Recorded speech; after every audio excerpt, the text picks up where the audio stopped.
فأنا ناصح لإخواني بالصدع بالحق تبيض وجوههم. السكوت في مسألة الحزبية يضرها، فاصدع بما تؤمر وأعرض عن المشركين.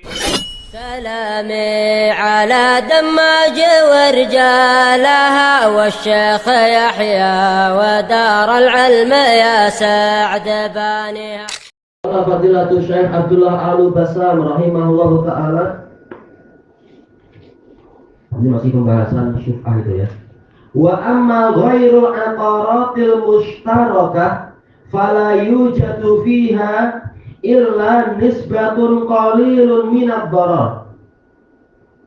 Adapun barang-barang yang selain aqarat, selain mungkin apa berupa tanah dan rumah, walaupun dia mushtarakah milik bersama, tapi tidak didapatkan kecuali nisbatun qalilah, persentase yang kecil dari doror, dari bahaya. Misalkan apa? Sekedar ini epal milik berdua, tidak ada bahaya yang sampai menghabiskan duit beribu-ribu atau membuat orang celaka dalam masalah perkongsian tadi. Tinggal dibagi dua pakai pisau, selesai insya Allah.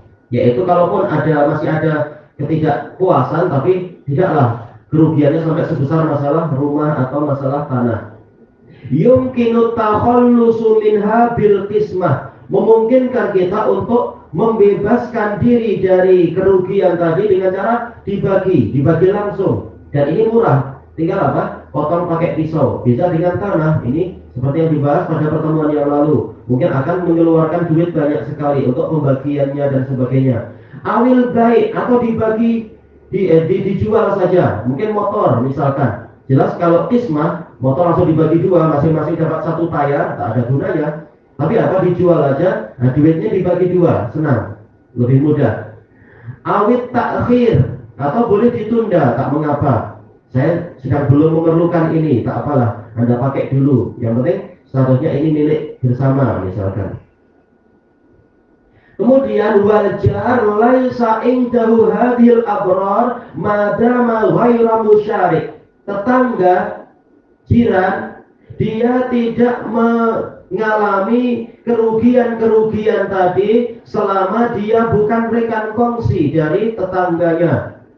Karena biasanya yang namanya tetangga itu jelas pagarnya mana, perbedaan pembagian tanahnya, ini tanah milik saya, itu tanah milik Anda, sehingga tidak mengalami doror, kerugian-kerugian yang dialami oleh para ahli syuf'ah itu, karena bagiannya sudah jelas selama dia bukan rekan kongsi dari tetangga yang satunya lagi. Walau asbatna lil jar la sya'atil qadiyah, seandainya kita tetapkan bahaya-bahaya tadi juga akan menimpa tetangga. Bahayanya ini asbatna lil jar, maf'ul bihnya dihapus, kembalinya paling dekat apa itu?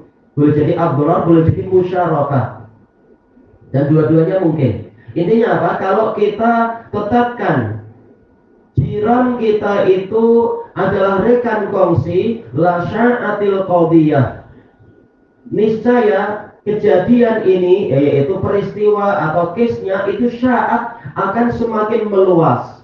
Fama min ahadin illa walahu jar, tidak ada seorang pun kecuali dia punya tetangga. Ini secara umum. Bisa mungkin apa, tinggal di hutan, mungkin macam cerita apa itu Tarzan atau apa, yang tetangganya adalah hewan. Hewan biasanya tak kisah dengan masalah akorot, masalah properti. Hewan tak paham itu. Tapi ini yang dibahas adalah orang yang biasa hidup bermasyarakat. Biasanya setiap orang dia akan memiliki jiran, memiliki tetangga. Baik. Sementara biasanya yang namanya hidup bertetangga itu ada pagar pembatas. Bahkan walaupun itu rumah taman, tetap ada dinding pembatas, pagar pembatas. Baik. Maka apabila salah seorang pemilik tanah di situ itu menjual tanahnya, apakah tetangganya berhak untuk membatalkan jual beli tadi dan mengatakan saya lebih berhak untuk membeli daripada orang yang di luar?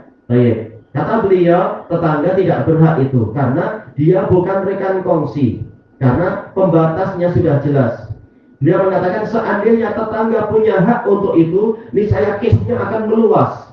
Yaitu apa? Orang jadi tidak bebas, walaupun ini tanah dia sendiri, sudah dibatasi oleh pagar. Ketika dia hendak menjual ke orang yang nun jauh di sana dengan harga mahal, tahu-tahu tetangganya mengatakan, ini harus dibatalkan, saya lebih berhak untuk membeli. Nah, ini saya keadaan akan kacau seperti itu. Setiap tetangga berhak untuk mengklaim saya lebih berhak, dan ini tidak betul. Baik. Makanya yang rojih adalah apa? Tetangga tidak berhak untuk ikut dalam syuf'ah. Karena apa? Dinding pembatas sudah jelas. Sementara hadis ini membahas untuk barang yang masih belum jelas garis batasnya, sekedar milik bersama dari 2 orang atau 3 orang. Tetangga itu lain. Baik. Kemudian wadhaba ba'dul ulama, sebagian ulama berpendapat minhumul Hanafiyah ila subutiha lil jari mutlaqan, bahwasanya hak syuf'ah itu pasti dimiliki oleh tetangga secara mutlak. Nah, inilah yang dibantah oleh Syekh Al-Bassan tadi. Hanafiyah menyatakan tetangga atau jiran berhak untuk menuntut agar tanah itu dibeli oleh dia saja. Padahal apa? Dia bukan rekan kongsi, dindingnya sudah jelas. Sawa'un kana lahu ma'ajarihi syirkatun fi zuqaqin au hushin au bi'rin wa nahwi dzalik.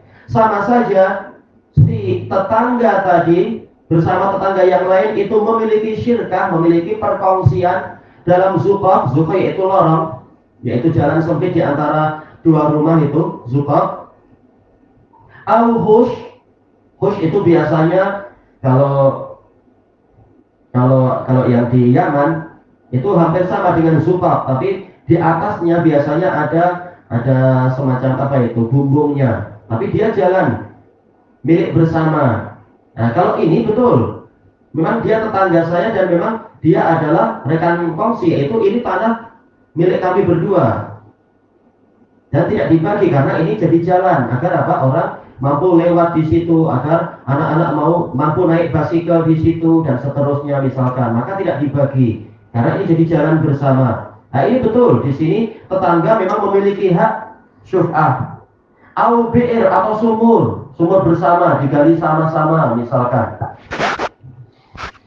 Biasanya di kampung-kampung di Indonesia macam itu, di tempat yang agak pedalaman itu sumur itu menjadi milik bersama karena memang mereka bekerja sama dan di tanah yang sama-sama, tanah kongsi.